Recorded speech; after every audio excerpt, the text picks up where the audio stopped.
ولي في ولي مرماري قلبي بيك براري ولي في ولو مرماري قلبي سبك براري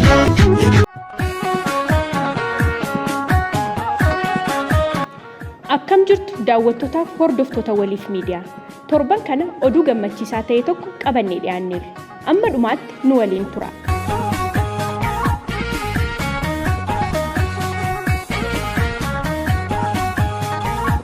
Waldaan Aksiyoonaa Daldalaaf Industirii waliif erga hundaa'ee gara hojiitti galee waggoota muraasa qubaan lakkaa'aman kan lakkoofsise yoo ta'u yeroo muraasa jedhamu kana keessatti garuu hojiiwwan gurguddoo hedduu hojjechuusaa beekamaadha.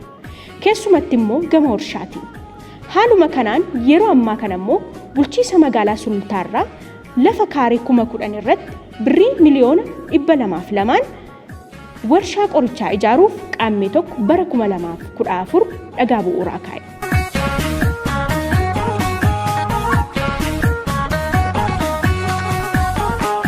Waldaan Aksiyoonaa Daldalaaf Industirii waliif erga hundaa'ee waggoota 3 kana lakkoofseera.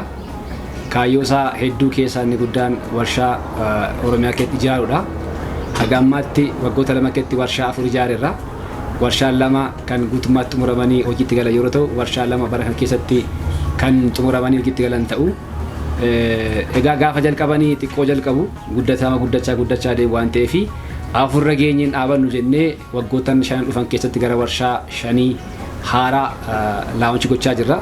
Isaan kunis bara 2022tti warshaa 4 ijaarre bara 2022 hamma gara 2027tti immoo warshaa 5 ijaaruuf karoorfannee irratti hojjechaa jirra. Warshaawwan kana keessaa inni haaraa dabalaa jirru warshaa sibiilaa magaalaa Ambootti kan jalqabaa jirudha. Warshaa juusii magaalaa Gimbii, warshaa boqqolloo magaalaa Giddaa Ayyaanaa, warshaa qorichaa magaalaa Sulultaa fi akkasumas immoo warshaa tekstaayilii gaarmentii naannoo Mojooti. Warshaaleen kun tartiibaan hojjetamu.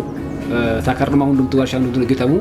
As keessaa ijaarsaaf akka ta'utti barana kan amma jalqabna jennee yaadnu warshaa qorichaa fi warshaa sibiilaati. Tattamaa itti galle kan jennu. Kana keessaa waan hubannu dhaabbata guddaa gara fuulduratti hawwina yoo ta'e saba kanaafis biyya kanaafis kan ta'u goona yoo ta'e waan waggaa 3 waggaa 4 waggaa 5 hojjetamu amma jalqabama.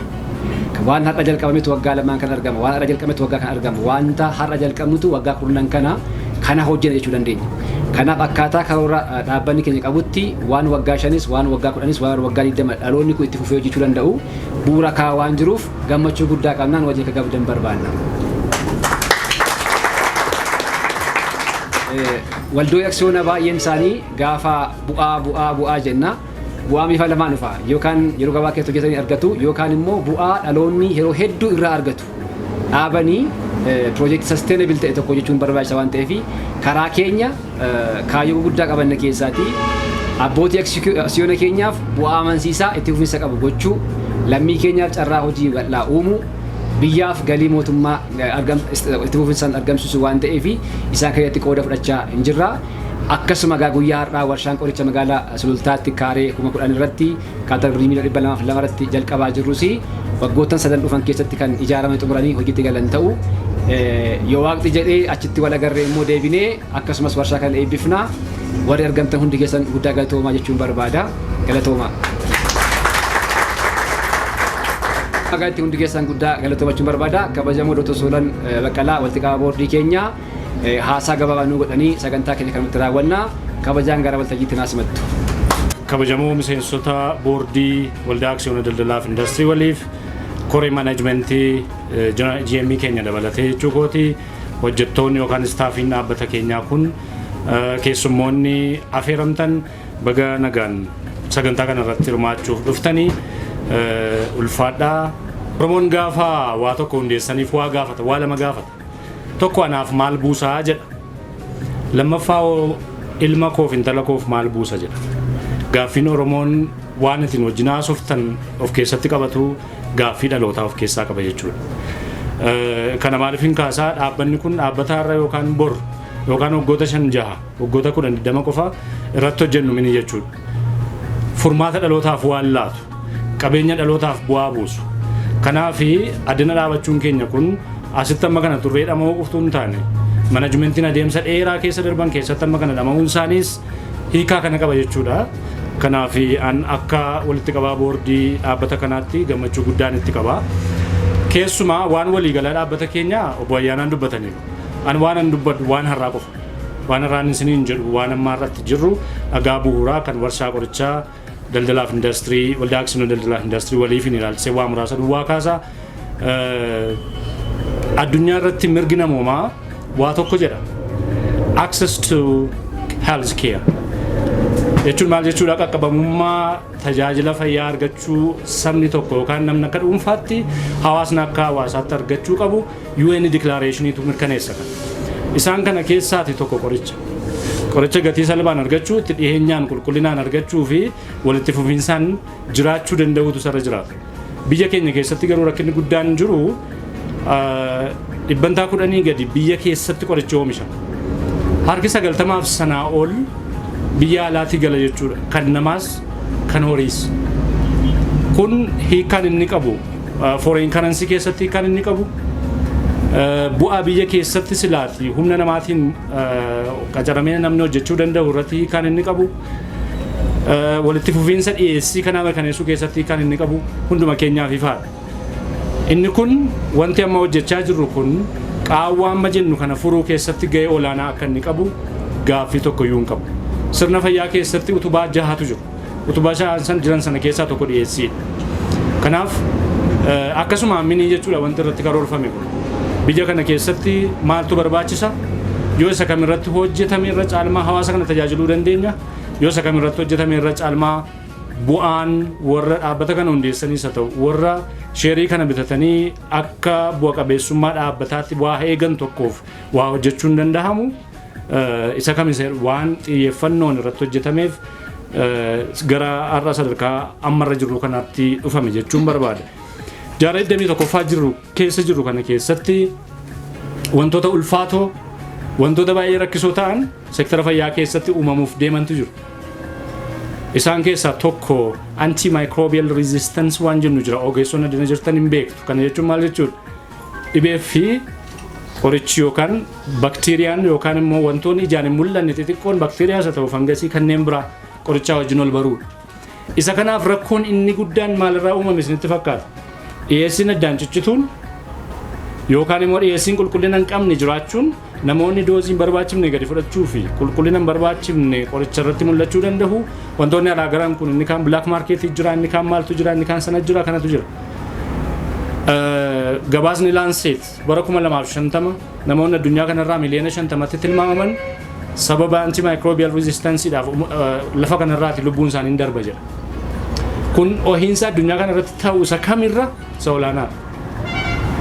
Warri mankaraastummaa jedhanii biyya kana iddoo namoonni walitti qabamanitti dhohiinsa uuman maal godhan lubbuu amma kanaa addunyaa irratti hin galaafatan waggaatti.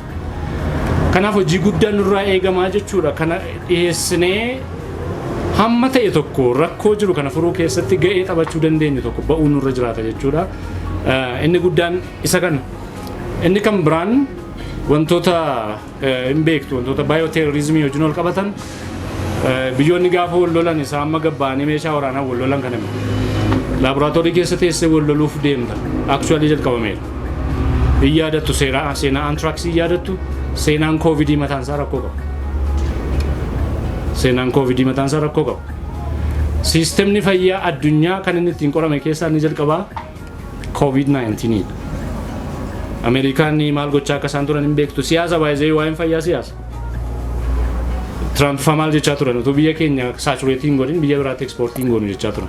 Yeroo sana gilaavii rakkannee mamra rakkachaa turre gilaavii dhabne. Yeroo sana parasitamoolii namoonni tempereechariin isaanii ol ka'e. Antipaayireetikii fayyadamuudhaaf hammam dhabnee rakkachaa turre.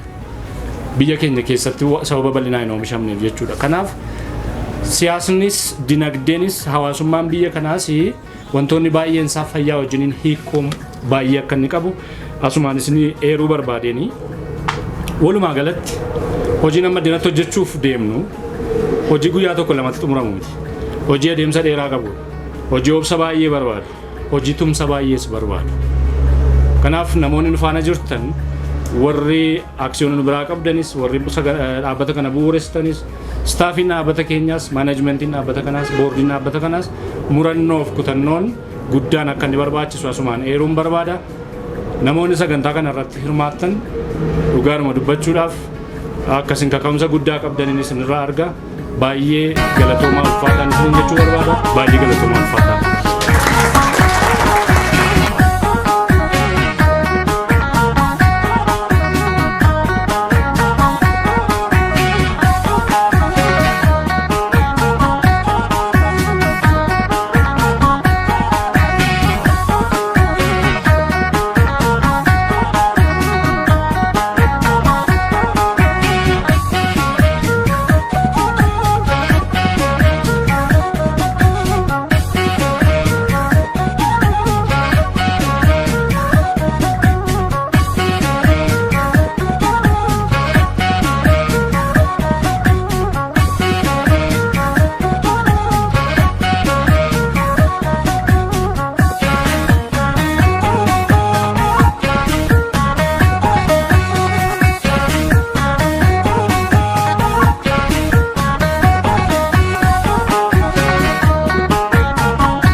abbootiin aksiyoonaa, hundeessitoonni dhaabbatichaa, miseensonni boordii, toonni dhaabbatichaa hundumtuu bakka argamanitti sirna ho'aa ta'een geggeeffameera. Hirmaattota sagantaa kanarratti argaman keessa namoota muraasa miseensota boordiif hojii gaggeessaa olaanaa dhaabbatichaa warshaa kana ijaarsisuuf dhakaa bu'uuraa kaa'ame kanaa wajjin wal qabsiisee maal akka itti dhaga'amee fi bu'aanni akka biyyaattis ta'e akka sabaatti argamsiisuu danda'u waliin wal qabsiisuun akkas jedhaniiru. Mee warshaa qorichaa ijaaruuf maaltu sin kakaase? Warshaa qorichaa waliif ijaaruuf kan nu kakaase yaa karoora keenya qabna akka waliif industiriitti. Karoora waggoota 5 qopheeffanne keessatti biyya kana keessatti industiriiwwan barbaachisoo ta'anii biyya kanas fayyadan, uummata kanas fayyadan, bu'aa guddaa sirraa argamanii fi jijjiirama fiduudhaan keessaati kan qabanne qabna. Projektiiwwan qabanne keessaati inni tokkodha malee isa qofaa isaa miti qorichi. Irra guddeessa garuu warshaan qorichaa kan inni barbaachiseef akka biyya kanaatti warshaan qorichaa hin jiru baay'inaani. Keessumattuu biyya kana keessatti qorichi oomishamu baay'ee xiqqaadha. Qorichi baay'een biyya alaarraa gala. Abbootiin qabeenyaa baay'een qoricha keessatti hirmaachuu hin barbaadanii chaalenjiiwwan garaagaraa waan qabuufi immoo projektiiwwan akkasii akka biyyaatti fayyadanii fi uummata fayyadan kana keessatti rakkoowwan industirii sana keessa jiru dandamannee hojjechuu barbaanna. Kanaaf industirii sektara kan fayyaa keessatti kan fayyadnu keessa qorichaadha waan ta'eef warshaa kana dhaabuun biyya kanas uummata kanas nuusiif fayyada waan jennee itti amanneef itti galle. Mee warshaan kun ijaaramee gaafa xumuramee jedhu uummata kanas ta'e abbootii aksiyoonaas ta'e namoota ogummaa kanarra hojjetanii fi faayidaa akkam akkamii laata? Nuyi karaa keenya nama 250 ol sadarkaa qabannee jirru hojjetaatti gaafa warshaan kun xumuramu kana isaa ol ta'a kan xumuramu. Inni guddaa teknooloojii industirii kana keessa jirtu biyya kana keessatti dhufa jechuudha. Industiriin gaafa dhufu ogeessonni kana keessa jiranitti fayyadamoo ta'u, teknooloojiiwwan kana keessatti dhufu, barumsa kana keessatti dhufu irraa argatu, muuxannoo argatu waan ta'eef warra ogeessonni kana keessatti qacaraman hojjechuun isaanii muuxannoowwan warshaa industirii isa keessatti carraan arganne akka argatan min godha. Giddugala laaboraatoorii ta'uu danda'a, giddugala yaalii ta'uu danda'a waan ta'eef inni hojiin kuni. Kanaafuu ogeessaafis faayidaan qabaata. Akkasumas immoo hojii dhabdootaaf carraa hojiin dhuuba jennee yaanna. Inni guddaan keessatti garuu teknooloojiiwwan warshaa qorichaa keessa jiran keessatti tiraansfer gochuu keessatti nu fayyada waan jennee yaannuu fi ogeessa faarmaastikaalii warra keessa jiran keessatti faayidaa guddaa qaba jedhee yaada. Gabaanii biyyootuma afur gaanfa Afrikaatti argaman keessaa biyyoonni afur gara biiliyoona 20ti kan isaan waggaatti baasii impoortii galchan qoricha irratti. Biyyi keessa maallaqa guddaa kan isheen baasaa jirtu doolaara keessumattuu qoricha irratti. So warshaan qorichaa kun gaafa biyya keessatti dhaabatu foreign currency yookaan immoo maallaqa doolaara kan hambisuu irratti gahee guddaan qabaata. Kaayyoon keenya yaa oomisha kan keessatti diteelii keessa galuun barbaadu garuu exportabilidha oomishni oomishu keessatti. So nuyi doolaara alaarra hambisuu duwwaa otoo hin taane warshaa qorichaa kana baafnu keessatti exportii gochuu keessumattuu gara naannoowwan gaanfa Afrikaa keessatti exportii gochuun barbaadna. Standardii nuti oomishuu barbaadnu export standard oomishna waan ta'eef tokkoffaa allergii irratti galii mataa isaa doolaaraan qabaata foreign currency maallaqa allergii irraa import irraa ofirraati immoo yookaan immoo biyya alaa galuurraati hin dhisa. Kun ikoonoomii yookaan dinagdee biyya keessatti qooda mataa isaa hin qabaata jechuudha. Inni kun akkuma biyya keenyatti exportii kana keessatti. Geetaawwan Kitilaan jedhama. Wallaggaa Yuunivarsiitii Assistant Profeesaridha. Waldaan waliif kuni wal qabatanii waliif hojjechuu. Wal qabatanii biyya ijaaruu. Biyyas ijaaruu kan danda'ani waliifis hojjechuu kan danda'ani hangafti isaa immoo uummata fayya buleessa horachuu yookaan dhaloota fayya buleessa argachuu qabaachuu jechuudha. Oromoon waa makmaakee dur midhaan bilchaate bulchachuurra ilma bilchaate guddifachuu wayyaa jedha. Ilma bilchaate jechuun immoo ilma fayya buleessa jechuudha. Keessumaa waan dhaabbati kun hojjeturra baay'ee immoo kan na gammachiise waldaa warshaa qorichaa yookaan fayyaaf ijaaruu isaati. Kun waan hundaaf fayyaan hangafa. Yeroo baay'ee nami keenyi barnoota fayyaa kan hin barata hojiin waan hin jirreef deemee orma tajaajila. Otoo of hin tajaajilin orma tajaajilu jechuudha kun. Otoo of hin dandahin deemanii namaaf ergamu jechuudha kun. Warshaan kun rakkoo kana fura tokko. Lammaffaa yeroo baay'ee qoricha biyya eessaa qoricha achii jedhameetu qoricha diidaa dhufuun birrii mi'aatiin isayyuu darbiitiin badeefa argama. Rakkoon lammaffaa kun nurratti hin jiraatu jechuudha. Maaliif qoricha qulqullina isaa eeggate qoricha naannoo keenya wajjin waan adda addaa naannoo keenya irraa hojjetame balbala ofiitti argachuu jechuun uummata fayya buleessa qabaachuu jechuudha. Biyya ijaaruun immoo uummata fayya buleessa yoo qabaatte. Biyya ijaaruun immoo qabeenya ittiin biyya ijaartu yoo qabaatte. Warshaan kun waldaan kun kana lamaan adrees godha. Tokko kadhaa doolaarii irraa kadhaa teknooloojii namaarraa bilisa nu baasa. Kanaaf waldaa kana warra jalqabeen baay'ee galatoomaa jechuu nuti immoo faana buunee waan qabnuun ogummaa qabnuun istiraakcharii isaa weel istaabilish goonee jajjabeessine waldaa itti bor ilmaan keenya lafa ejjettu waldaa itti bor biyyi keenya ijaaramtu gochuu. Ani egaa Butoolasaa Ejjetaan jedhama. Gaheen hojii koo itti gaafatama hojii gaggeessaa olaanaa waldaa liqiif qusannoo waliifidha. Asittis immoo waldaa daldalaaf indaastirii walii fi itti aanaa walitti qabaa boordiiti. Kanaaf guyyaa irraa asitti argame kanan asitti argame waldaan daldalaaf indaastirii walii fi magaalaa bulchiinsa sulultaa keessatti warshaa qorichaa ijaaruudhaaf lafa investimeentiidhaaf fudhate dhagaa bu'uuraa kaa'uudhaaf dhufne. Kanaaf guyyaa guutuu sagantaa kana asitti qabannees turre jechuudha. Tole mee warshaan kun asitti dhaabachuun dhaabbata ofis ta'ee uummata Oromoofis ta'ee uummata naannoo kanaatiif faayidaa akkamii agarsiistani? Egaa inni kun walumaa galatti isa duraa waldaan daldalaaf indaastirii yookaan dhaabbanni walii fi kan inni hundaa'e maqumti isaayyuu waliin hojjennee waliin guddanna kan jedhudha.